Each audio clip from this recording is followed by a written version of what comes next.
네, 조 바이든 대통령이 평소 공언했던 것과는 달리 아들 헌터를 전격 사면했습니다. 한편 도널드 트럼프 대통령 당선인은 주 프랑스 대사와 중동 아랍 문제 담당 고문에 각각 사돈을 지명했습니다. 네, 일기 때와 마찬가지로 가족 정치를 한다는 비판을 받고 있는 트럼프 2기 행정부의 면면을 폴공 미국 정치평론가 모시고 자세한 내용 알아보겠습니다. 어서 오십시오. 안녕하십니까? 안녕하세요. 네, 오늘 이야기 나눌 이슈에 대해서 저희 짧게 영상을 하나 보고 이야기 나눠보도록 하죠. 함께 보시죠.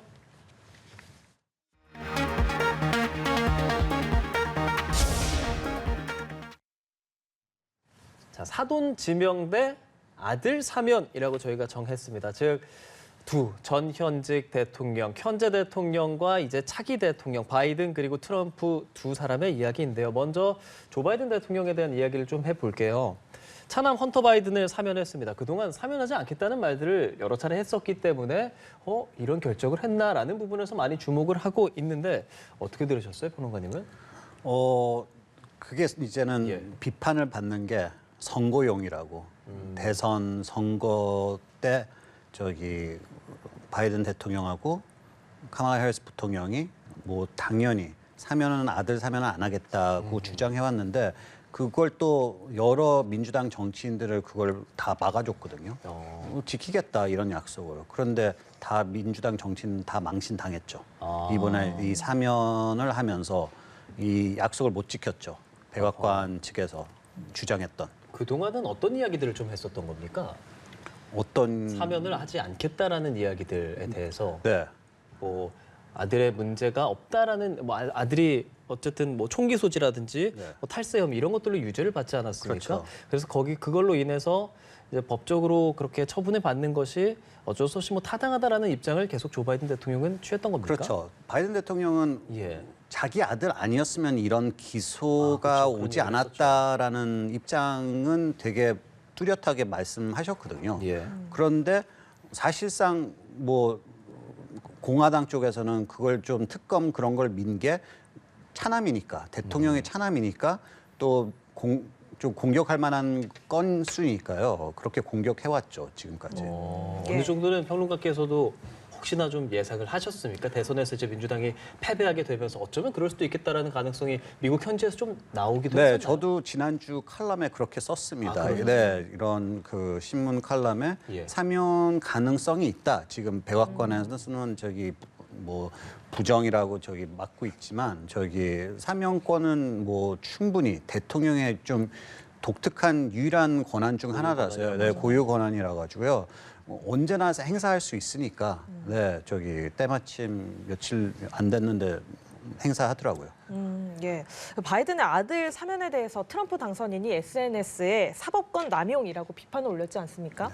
뭐 바이든 입장에서는 트럼프가 당선이 되고 나면 사법부 수장을 이용해서 이 바이든 가족에 대한 보복에 나서지 않겠느냐 이런 우려 때문에 한 거다라는 이야기도 있는데 이 해석에 대해서는 어떻게 생각하십니까? 저도 아마 아버지 입장은 충분히 이해하죠. 예. 왜냐하면은 차남은 또 여러 뭐 중독성 그런 게 많지 않습니까? 뭐 알코올이든 마약이든 그래가지고 이걸 계속 기소 뭐 감옥 같은 거 가면은 다시 예. 그 중독성이 다시 드러나지 않을까 하는 그런 걱정이 우려가 있어가지고 그래도 이 사면으로 통해서 되게 폭넓게 하더라고요. 11년간이라고 11년 동안 지난 11년 동안 사고 친 거는 사면해주겠다는 그런 행사를 해가지고 어떻게 보면은 50년 전 저기 닉슨 전 대통령의 사면과 비교할 만큼 폭이 넓은 그런 사면을 행사했습니다.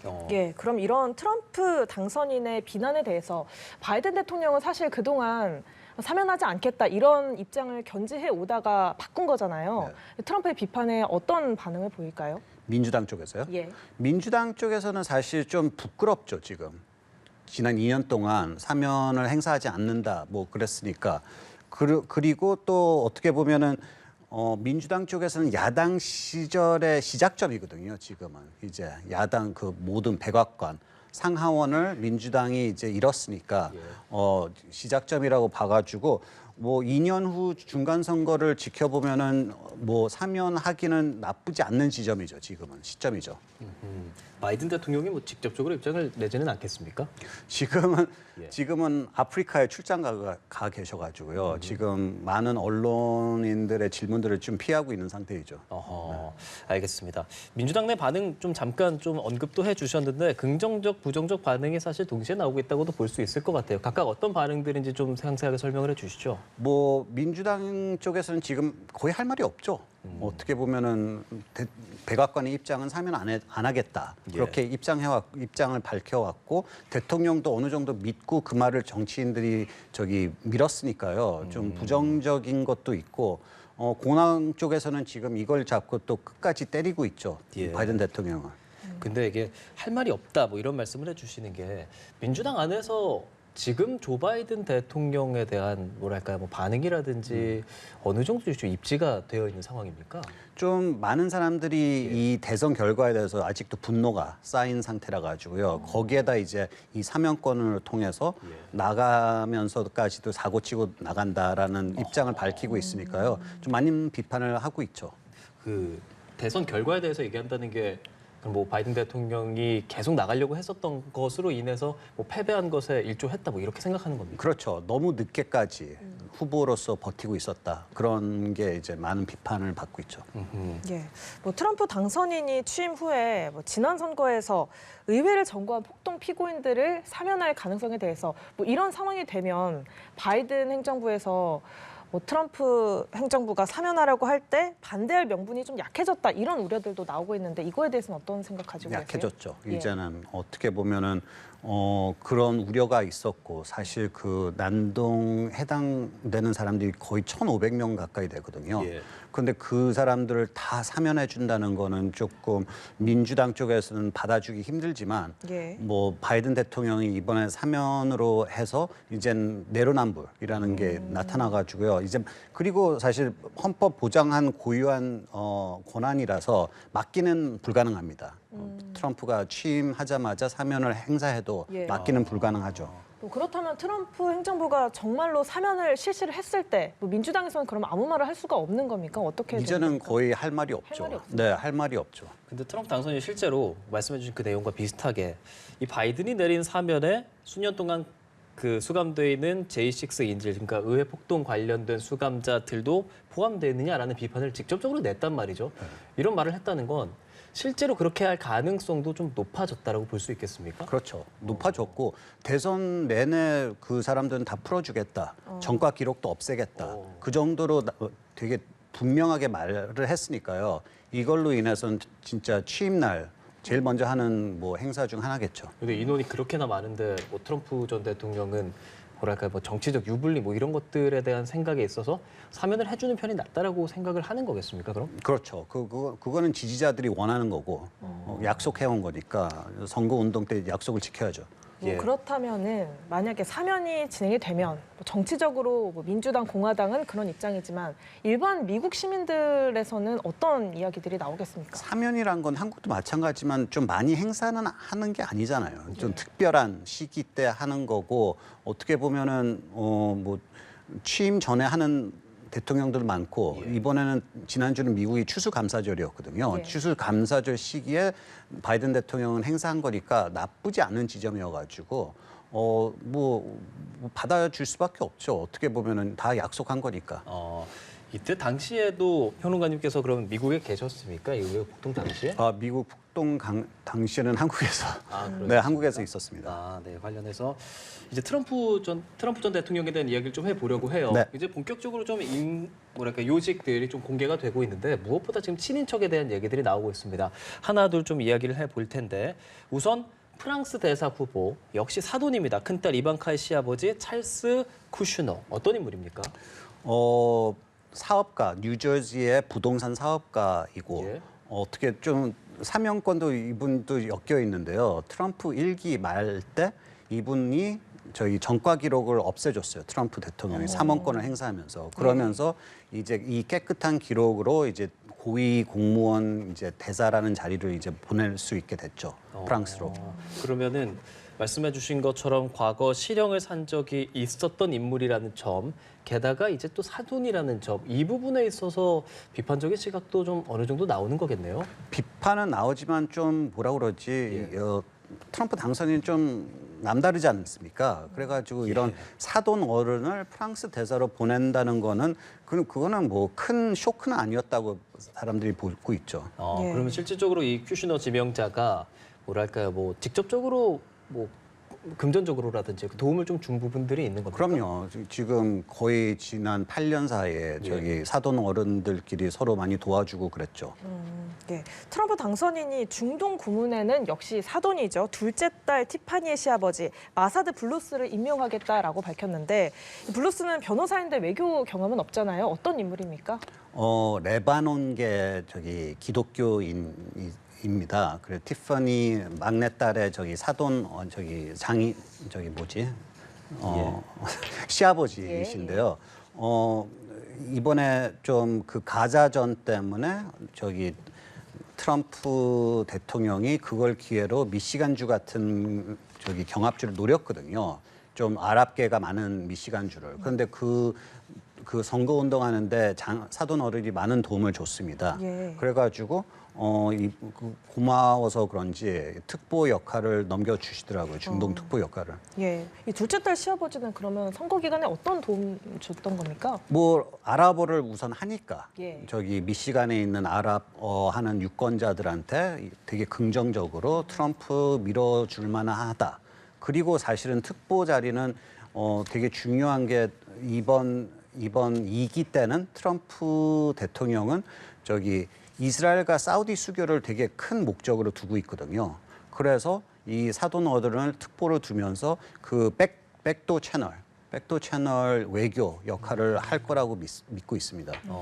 그러면 앞서 지금 뭐 아랍어가 가능하다 이런 얘기 해주셨으니까 혹시 앞에 말했던 찰스 쿠슈너 같은 경우는 프랑스어가 뭐 가능하고 프랑스에 대한 뭐 직접적인 뭐 관련이 있습니까? 저는 프랑스어를 하는 거에 대해서는 잘 모르겠고 네. 어떻게 보면은 국내에 두고 있으면은 사돈 어른을 멀리 보내는 것도 나쁘지 않다고 생각하거든요. 네. 좀 얘기해 주시죠.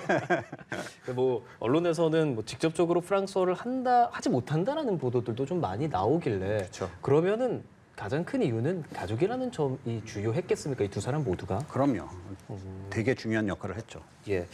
그러면 또 가족에 대한 이야기를 할 수밖에 없는데 이번 대선 과정에서 차남, 장남 그리고 둘째 며느리까지 좀 핵심적으로 활동을 했단 말이죠. 네. 어떤 식으로 좀 도움을 줬는지 말씀해 주실까요? 뭐 우선 작은 며느리는 지금 공화당의 공동 위원장을 맡고 있고요. 그렇죠. 그리고 좀 정치적 야망이 있어가지고 노스캐롤라이나 주든 플로리다 주에서 상원 의원 출마할 수도 있는 그런 정치인이고요.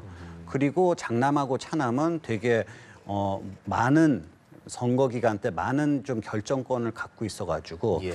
저기 부통령 부통령을 누굴 뽑느냐에 따라 저기 그런 결정에 되게 핵심적인 자문을 아버지에게 해줬고 예. 그리고 이번엔 인수위에서는 공동 명예위원장을 맡고 있습니다. 장남하고 차남은. 근데 이렇게 많은 활동들을 했던 것에 대해서 사실 뭐 언론에서나 막 아주 특별하다, 어떻게 이렇지라고 생각하지 않는 게 지난 집권 때도 실질적으로 가족들을 좀 많이 등용하지 않았습니까? 그렇죠. 어떤 활동들이 좀 있었죠? 1기 때는 딸 이방카랑 사위 제red 쿠시너를 수석 비서관으로 백악관에서 두고 있었거든요. 예. 그래가지고 이런 사례가 있으니까 큰 쇼크는 아니죠. 이번 2기 때 뭐 친인척을 백악관에서 둔다는 거는 큰 쇼크는 아니죠. 그럼 그 당시에 어쨌든 임기를 했었잖아요. 네. 가족 정치에 대한 평들은 현지에서 좀 어땠습니까? 우선 이례적이어서 너무 많은 큰 쇼크를 받았지만 예. 그 딸하고 사위는 4년 내내 무보직으로 백악관에서 있어가지고 뭐 끝에 가서는 그렇게 큰 비판은 없었습니다. 아, 그래요? 네. 그러면은 전반적으로 지금 우리가 뭐 수많은 가족에 대한 이야기들 하고 있는데 이런 족벌 정치라고도 이야기하는 이런 상황들에 대해서 전반적인 좀 평론가님의 평도 좀 들어보고 싶어요. 족벌 정치라는 건 사실 영부인에서 끝나지 않습니까? 어느 대통령이든 영부인은 어느 정도 활동을 할 수 있고 그래가지고 근데 뭐 사돈, 예. 딸, 사위 그런 사람들을 저희 발탁한다는 건 좀 이례적이고 그런데 예. 트럼프는 워낙 좀 이례적인 대통령, 정치인이고 그래가지고 사람들이 좀 받아주긴 하는 것 같습니다. 결론적으로 정치를 좀 잘 이끌면 된다라는 평들이 있는 겁니까? 네, 그런 것 같습니다. 뭐 그러면 말씀하신 것처럼 굉장히 이례적인 대통령이기도 하고 1기 때 당시에는 그렇게 비판이 없었다고 하는데 1기에 이어서 2기에도 또 다시 이렇게 하는 거에 대해서는 어떤 우려 시선이나 비판 이런 게 좀 별로 많이 없습니까? 그런 건 신경 안 쓰는 것 신경 안 같습니다. 쓰는 네, 것 트럼프 같다. 대통령 뭐 당선됐으니까 이번에 역사를 만들면서 이런 예. 사례들이 많이 없습니까? 거의 없죠. 네, 이런 건 보기 힘듭니다. 예, 뭐 트럼프 당선인은요 이제 FBI 국장 임기가 아직 남아 있는데 해임을 하고 충성파 캐시 파텔 전 국방장관 비서실장을 임명을 했습니다. 이 인물은 과거에 어떤 영향을 끼쳤던 인물입니까? 진짜 충성파 중에선 진짜 충성파입니다.